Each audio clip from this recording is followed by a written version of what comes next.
देवर बबुआ का भौजी एगो सवाल हमरा के बड़ा परेशान कैले हो। ऐसा कौन सवाल है जौन परेशान कैले बा?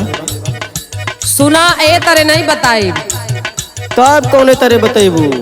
अगर हमारे सवाल का जवाब सही दे देबा अच्छा तो जाना कि सही माने में तू गवैया बाड़ा। ऐसा है का? हाँ हो सुना हमार बात सुनावा। अरे कवन चीज तीन बिना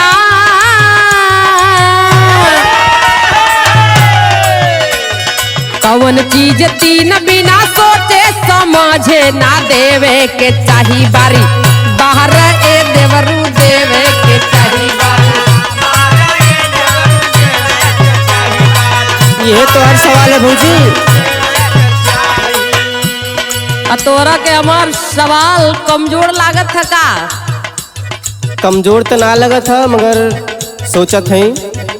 देखा कुछ ज्यादा सोचा मत, फटाफट हमरे सवाल का जवाब दो।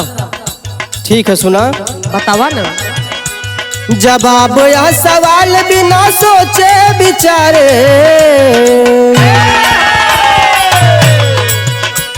जवाब या सवाल बिना सोचे विचारे ना देवे के चाहे धारा ये भौजी देवे के चाहे ना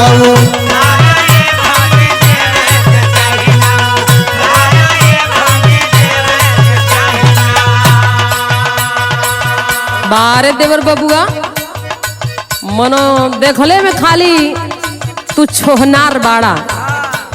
अरे भौजी ऐसा कोनो बात ना हो। ए देवर बबुआ सुना ना हमार बात। बोला भौजी। दूसरा सवाल सुन लो, आज तोरो के पता लागिए जाई कि कौना भौजाई से पाला पड़ल बा। ठीक है पूछा।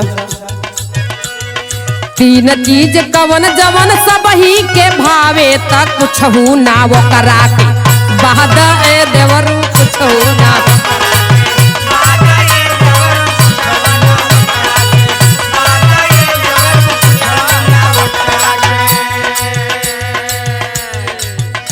ठीक है भौजी सुनाई हो।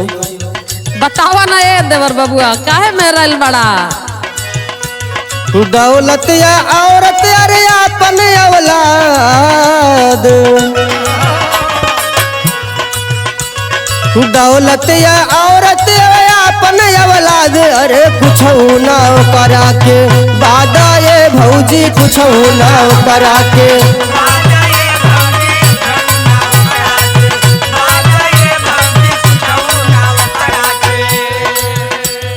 अच्छा अरे दौलत और औरत। हाँ भौजी। बाकी औलाद। हाँ मना एकरा बाद लोगन के कुछ और नहीं खे रह जाला। यह शुरू और आखिरी विवाह। तो ए देवर बबुआ हमार गाड़ी यही नहीं रुके वाली बा। हाँ तनी हमार बात सुना। हमरे अगले सवाल का जवाब तैयार रखा ना। अभी नौ रखा भौजी। हाँ हो मन करता वैसा निमन निमन जवाब देता ये लिए मन औरी बढ़ता। ए हीरा जी अगर इनके जैसन लड़चुआ देवर मिल जाओ तो हमरे जैसन भौजाई का नैया पारे बा। सुना ए देवर बबुआ। बोला भौजी। अरे कौन चीज जवन अब केहू ना चोरावे अब कवन चीज जवन अब केहू ना चोरावा ता केतनो हो खेला पारे साना ए देवर केतनो हो खेला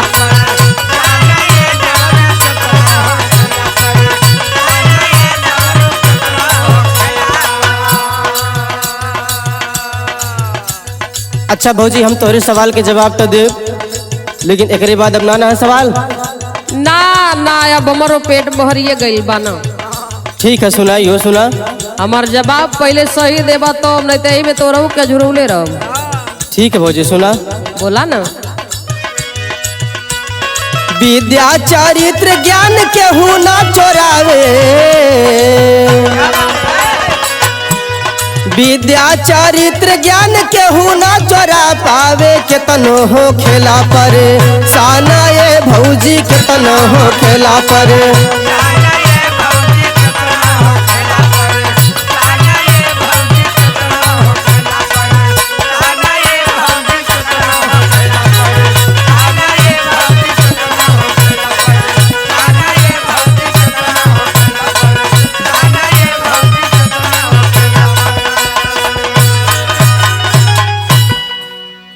बा देवर बबुआ मजे का नीमन बड़ा ज्ञान के बात तो बढ़िया बतियावे। हाँ भौजी।